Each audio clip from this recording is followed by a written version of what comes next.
Hello friends, welcome back to my channel angeline creations. இன்றைக்கி நம்ம இன்ஸ்டண்ட்டாக ரவை வச்சு செய்யக்கூடிய ஒரு கொழுக்கட்டை ரெசிபி தான் நம்ம பார்க்க போகிறோம். ஏற்கனவே ட்ரெடிஷ்னலாக அரிசி மாவு, வேர்க்கடலை, எள்ளு எல்லாம் வச்சு நான் கொழுக்கட்டை ரெசிபி போட்டிருக்கேன். அதோட லிங்க் வந்து நான் கீழே டிஸ்கிரிப்ஷனில் கொடுக்குறேன். இன்றைக்கி இந்த இன்ஸ்டன்ட் கொழுக்கட்டையை எப்படி செய்யறதுன்னு பார்த்துடலாம் வாங்க.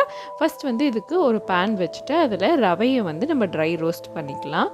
ஆல்ரெடி டபுள் ரோஸ்ட்டாக இருந்தாலுமே நம்ம வந்து சூடாக அதை வறுத்துட்டு அரைக்கும் போது நமக்கு நல்லா ஃபைனாக பவுடர் கிடைக்கும். ஸோ அதனால் ஒரு 2 நிமிஷம் போல் நல்லா இதை வறுத்துட்டு இதை ஆற வச்சு மிக்ஸி ஜாரில் போட்டு இதை நல்லா ஃபைனாக பவுடர் பண்ணி ஒரு ஓரம் வச்சுக்கலாம்.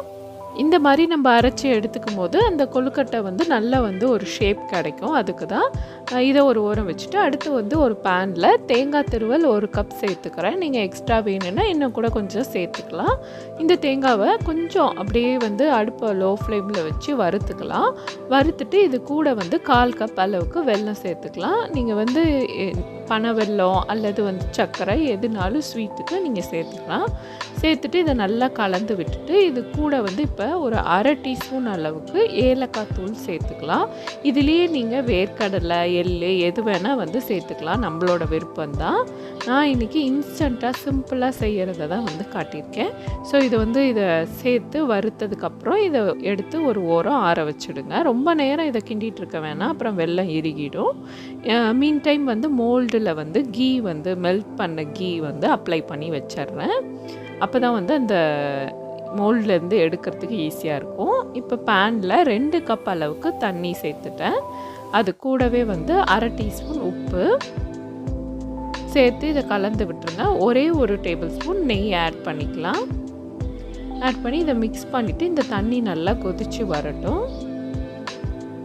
கொதித்து வந்ததுக்கப்புறம் நம்ம ரவையை வந்து பவுடரை வந்து சேர்த்து நல்லா மிக்ஸ் பண்ணிக்கலாம். நம்ம வந்து கொட்டிக்கிட்டே வந்து மிக்ஸ் பண்ணிக்கிட்டால் ஈஸியாக இருக்கும் கட்டி விழாமல் இருக்கிறதுக்காக. ஸோ நம்ம இதை போட்டு நல்லா கலந்து விட்டதுக்கப்புறம் கடைசியாக இன்னொரு ஸ்பூன் வந்து நெய் சேர்த்துட்டு நல்லா இதை வந்து மிக்ஸ் பண்ணிவிட்டு கொஞ்சம் வார்மாக இருக்கும் போதே இதை வந்து நம்ம மோல்ட் பண்ண ஆரம்பிக்கணும். அப்போ தான் நமக்கு ஈஸியாக இருக்கும். இதை வந்து ஒரு வாழை இலைக்கு மாற்றிட்டு ஒரு கொஞ்சம் மட்டும் எடுத்து ஒரு பால் மாதிரி உருட்டிக்கலாம். நல்லா கையில் கொஞ்சம் கீ அப்ளை பண்ணிவிட்டு பால் மாதிரி உருட்டிட்டு அதுக்கப்புறம் இந்த மோல்டுக்குள்ளார இதை வச்சு நல்லா ப்ரெஸ் பண்ணி விட்டுடலாம். சுற்றிலும் நல்லா அந்த ஷேப்பை வந்து ப்ரெஸ் பண்ணி விட்டுட்டு நடுவில் வந்து நம்மள பண்ணி வச்சுருந்தா அந்த ஃபில்லிங்கை வச்சுக்கலாம். நீங்கள் இதிலேயே குழந்தைங்களுக்கு கொடுக்கும்போது கொஞ்சம் நட்ஸ் கூட சேர்த்துக்கலாம். முந்திரி, பாதாம் அந்த மாதிரி ஏதாவது நட்ஸ் சேர்த்து கொடுத்திங்கன்னா அவங்க இன்னும் விரும்பி சாப்பிடுவாங்க. இப்போ இந்த ஃபில்லிங்கை வச்சதுக்கப்புறம் மேலே இன்னும் கொஞ்சம் இந்த ரவை மாவை வந்து வச்சு ஃபில்லப் பண்ணிவிட்டு அவ்வளோதான்.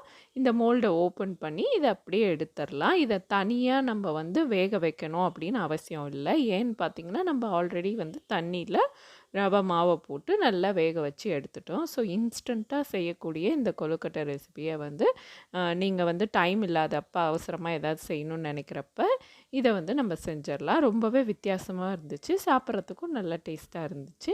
ஸோ இந்த ரெசிபியை ட்ரை பண்ணி பார்த்துட்டு எப்படி வந்ததுன்னு கமெண்ட் செக்ஷனில் சொல்லுங்கள். இந்த வீடியோ உங்களுக்கு பிடிச்சிருந்தா லைக், கமெண்ட், ஷேர் மற்றும் angeline கிரியேஷன்ஸ் சேனலுக்கும் சப்ஸ்கிரைப் பண்ணுங்கள். தேங்க்ஸ் ஃபார் வாட்சிங்.